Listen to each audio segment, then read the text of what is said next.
ईश्वर से यही हम प्रार्थना करेंगे कि जो आपकी छवि बनी हुई है मार्केट में, यह छवि ताज जिंदगी सलामत रहे।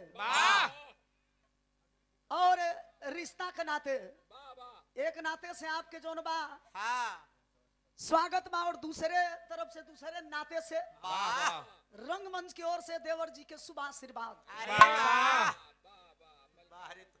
रिश्ते में हमारे दुलरुआ देवर लगते हैं भाई, बड़ा ही चुलबुली गायक है,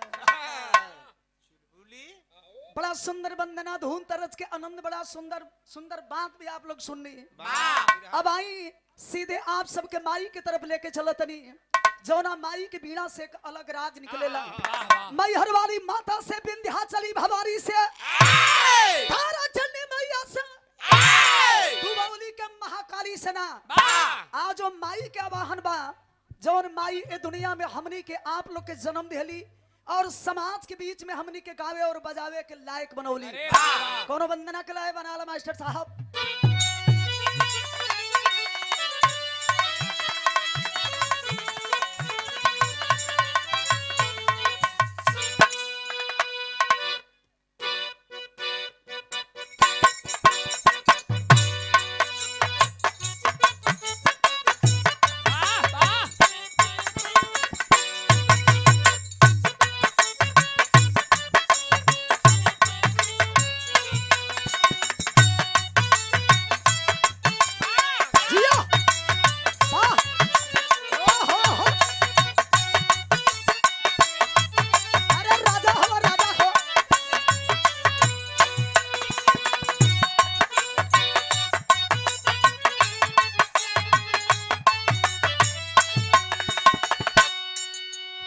बड़ा सुंदर गीत के इशारा हमारे मास्टर साहब को देनी। अरे वाह, कोनो ऐसा गीत बनेला ओकरा पीछे कोनो कारण होला। एकरा में कवन कारण बा हो? इस जमाना के अनुसार कोनो लड़की के प्यार में धोखा मिल गई।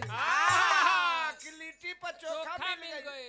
अरे यार, यहाँ लिट्टी और चोखा का सवाल नहीं है, प्यार में दिल टूट गई, दिल झाझर हो गई। तो हर चीज टूटेला ओकर आवाज होला। अरे वाह, लेकिन जब दिल टूटेला तो आवाज ना होला, लेकिन दर्द बड़ा ज्यादा होला। मसक के रह जाला हो। आजकल के जमाना के अनुसार कोनो प्रेमी यही राम केवल यादव जी ऐसन बा। अरे वाह, पहले तो बड़ा कोनो चीज नीक लगेला, लेकिन जब 2-4 साल बीत जाला तो बड़ा अरसा बुझाला, तो धीरे धीरे इंटरेस्ट खत्म होके लगेला। बड़ा दिन के बाद वो प्रेमी प्रेमिका जब मिले लो, प्रेमिका अपने प्रेमी से कहेले, का कहे, जितना गलतानी हम कौनो छुरा ना होई,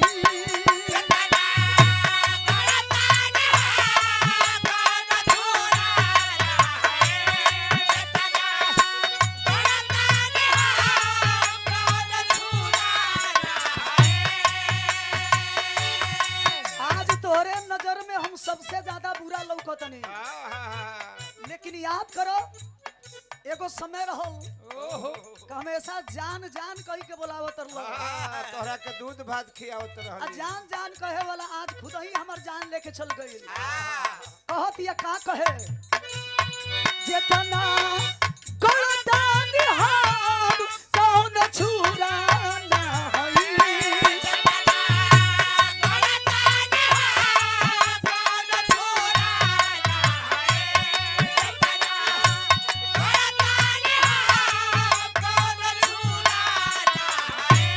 जितना गलतानी हम कौनो छुरा ना होई, तो जितना सोचता रो जान उतना बुरा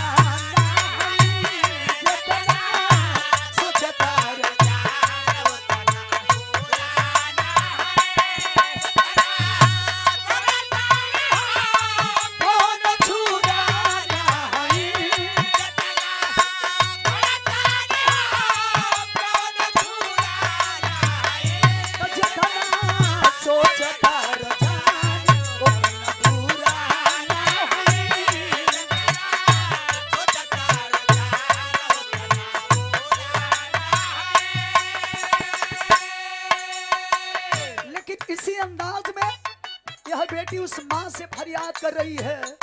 माँ का रूप अनेक और शक्तियां एक बताई गई है। अरे वाह जौने रूप में आप माई के याद करबो वही रूप में माई दर्शन देली। अरे याद बाओ माई से फरियाद कर रही है। क्या कह रही है बहादुर? कौने रूपवा में माई रोज आवल करलू।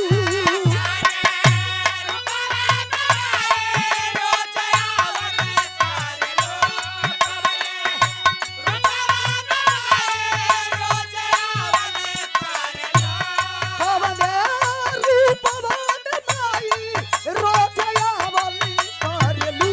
तनाही सहजवो समाज तू गवावल करलू।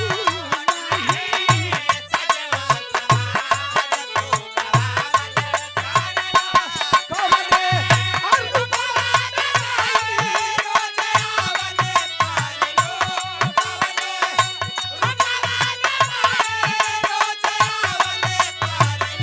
तनाही सहजवो समाज तू। वंदना के अंतरा के लाइन में बता रही है क्या? कविता कला की देवी स्वर की हो साधना।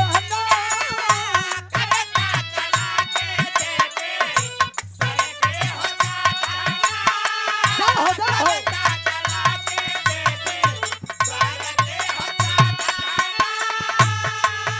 अरे मन रूप भूलावा से करिला आराधना।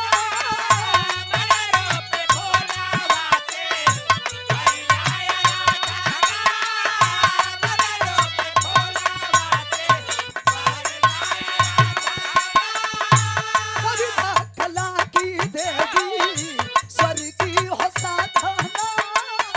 मन रूप भूलावा से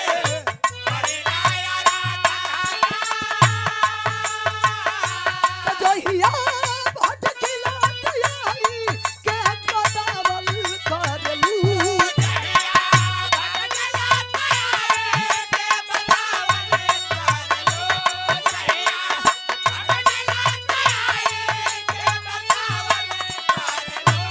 जोहिया भटकिला तयाई के बतावल करलू। तनाही सहजवो समाज तू करलू।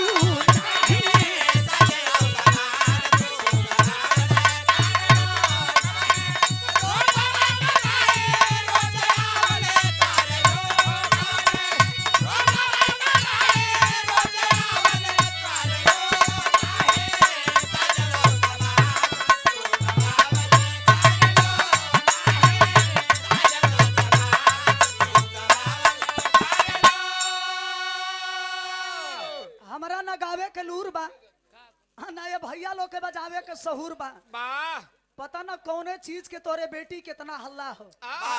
कौनो एंगल से मीरा मूर्ति कोई ऐश्वर्या रहा नहीं है। लेकिन माँ आपका कृपा जिसके ऊपर हो जाता है वो धन्य हो जाता है। सबके गवावेलू जेके चहलू गवैया बना दिहलू, जेके चहलू लड़वैया बना दिहलू। जेके चहलुओ के चढ़वैया बना दिहलू चढ़वैया घोड़ा पर। केवल घोड़ा के ही चढ़वैया चढ़वैया नहीं हो, होता है घोड़ा के चढ़वैया अलग होला। अब तार के चढ़वैया अलग होला। गाड़ी के चढ़वैया अलग होला।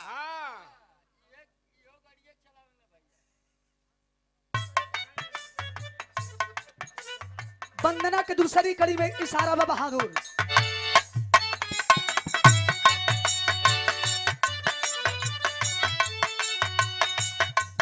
अरे स्वेती बसनी तनी हंस के सवारी।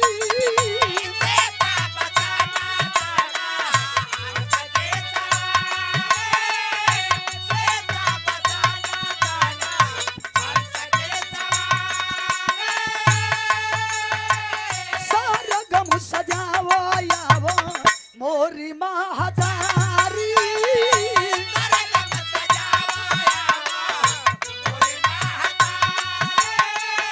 सरगम सजावो यावो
कोई कतनो पियाई है भैया बोला माई बिना कैसे करे जबा जुड़ाई है भैया बोला माई बिना पूत का पूत हो जाई है लेकिन माता को माता ना होली बेटा से बेटी से एकरा के थोड़ा बहुत एने ओने कर दो देख ला ला गलती होई लेकिन माई वो गलती के नजर अंदाज करेगी अरे वाह वंदना के आखिरी लाइन में खानदान के परिचय बता रही है बिहारी गड़े अरे बिहारी गणेश के या मीठ फूलवारी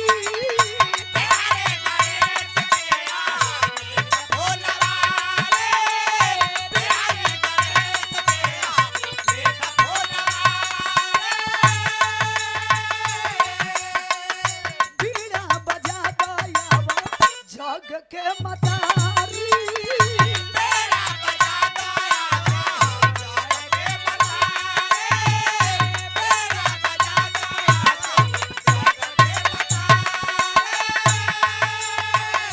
मीरा के हीरा जो समाई चमकावल करलू